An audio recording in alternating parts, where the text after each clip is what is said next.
북한이 핵무기를 보유하게 되면서 이제 북한은 재래식 무기만 갖고 있을 때보다 훨씬 더 다양한 도발을 할 수 있게 되었습니다. 카드게임의 비유항은 조커 한 장을 손에 쥔 것과 같습니다. 갑자기 선택지가 폭발적으로 늘어나는 것이죠. 반면 한국의 선택지는 오히려 줄어듭니다. 북한의 핵무기가 항상 배경에 깔려 있기 때문입니다.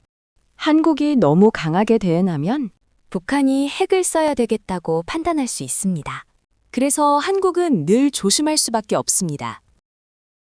북한이 재래식 무기만으로 남한을 공격했고 핵무기가 없었다면 한국은 공군력을 활용해 북한 깊숙한 곳까지 강력하게 타격할 수 있었을 것입니다. 하지만 북한이 핵을 갖고 있는 지금은 그렇게 행동하기가 쉽지 않습니다. 북한의 핵 포복 가능성을 무시할 수 없기 때문입니다.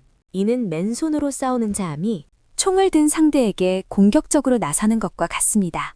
또는 평범한 카드만 가진 플레이어가 상대가 쥔 조커를 계속 의식하며 게임을 하는 상황과도 같습니다. 핵무기를 가진 북한은 다양한 방식으로 한국을 압박하고 도발할 수 있습니다. 이를 크게 몇 가지 유형으로 나눠볼 수 있습니다. 핵 위협을 통한 정책 강요. 북한은 핵무기 사용을 위협함으로써 한국의 정책 변화를 강요할 수 있습니다. 일종의 핵 강압 외교입니다. 대표적인 예가 한미연합군사훈련 중단 또는 축소 요구입니다. 북한 입장에서는 자국 국경 바로 옆에서 대규모 연합훈련이 이루어지는 것을 매우 위협적으로 느껴질 수밖에 없습니다. 그래서 북한은 항상 최고 경계태세를 유지해야 합니다. 문제는 한국이 핵 위협을 완전히 무시하기 어렵다는 점입니다. 그래서 일부 요구를 받아들이는 방향으로 압박에 순응할 가능성이 있습니다. 하지만 만약 한국이 실제로 연합훈련을 줄이거나 중단한다면 한미연합군의 대비태세는 약화될 것이고 이는 장기적으로 북한이 공격하기 더 쉬운 환경을 만들어줍니다. 실제로 2025년 한국의 통일부 장관이 북한을 자극하지 않기 위해 연합훈련을 중단할 수 있다는 취지의 발언을 공개적으로 한 적도 있습니다.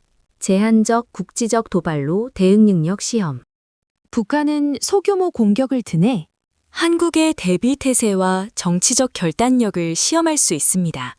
공격이 성공하면 북한이 이기는 것이고 한국이 강하게 대응하는 그것을 빌미로 전면전으로 확전할 수 있습니다. 가능한 도발 시나리오는 다음과 같습니다. 비무장지대 내에서의 소규모 무력 충돌. 2010년 3월처럼 한국 해군 함정에 대한 어뢰 공격. 2010년 11월과 같은 포격 도발. 서해 북방 한계선 인근의 5개 도서 중 하나를 점령하려는 시도. 특히 이 서해 5도는 UN 군사령부의 직접 관할이 아니어서 미국 개입이 용이하지 않을 수 있습니다.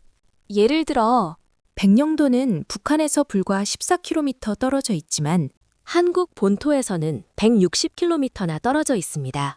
약 5천 명의 주민이 살고 있고 해병대 여단이 방어하고 있습니다.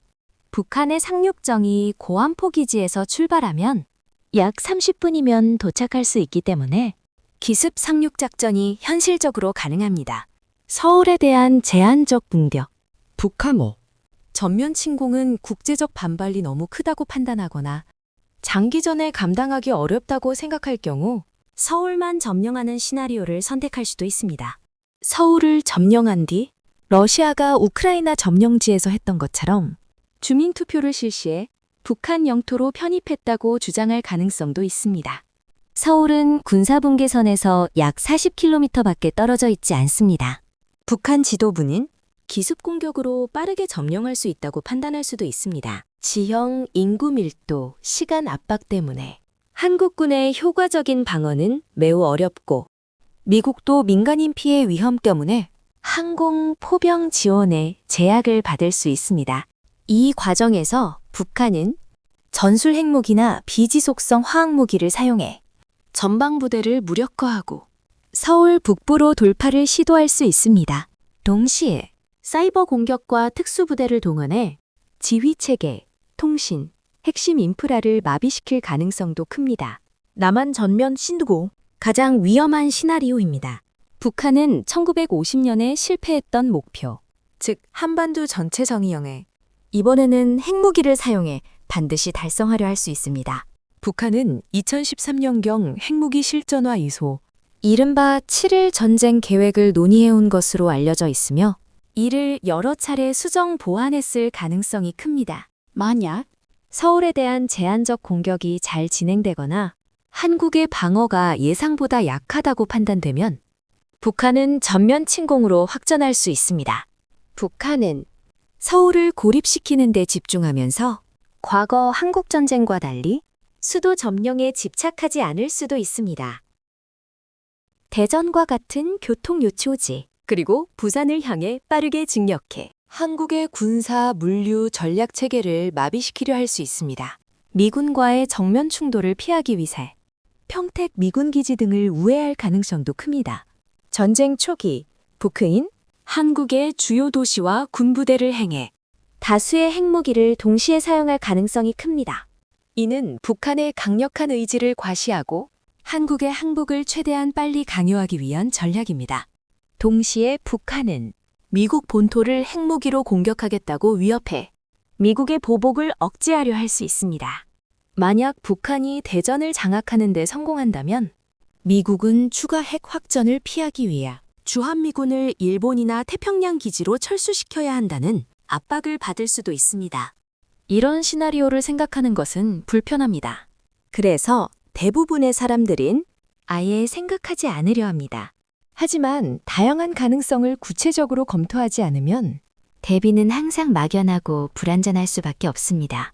북한은 핵이라는 조커를 손에 쥐고 있고 한국은 핵보복 위협 때문에 대응이 크게 제한되어 있습니다. 이 취약성을 인정하고 이를 어떻게 보완할 것인지 고민하는 것이 한국 방위 전략의 출발점이 되어야 합니다. 현실을 외면한다고 현실이 사라지지는 않습니다. 이 주제에 대한 더 자세한 분석은 저자의 저서 Nuclear North Korea, Armed, Desperate and Unpredictable 제3장을 참고하시기 바랍니다. 관련된 내용을 더 듣고 싶으시면 구독 버튼을 눌러주세요.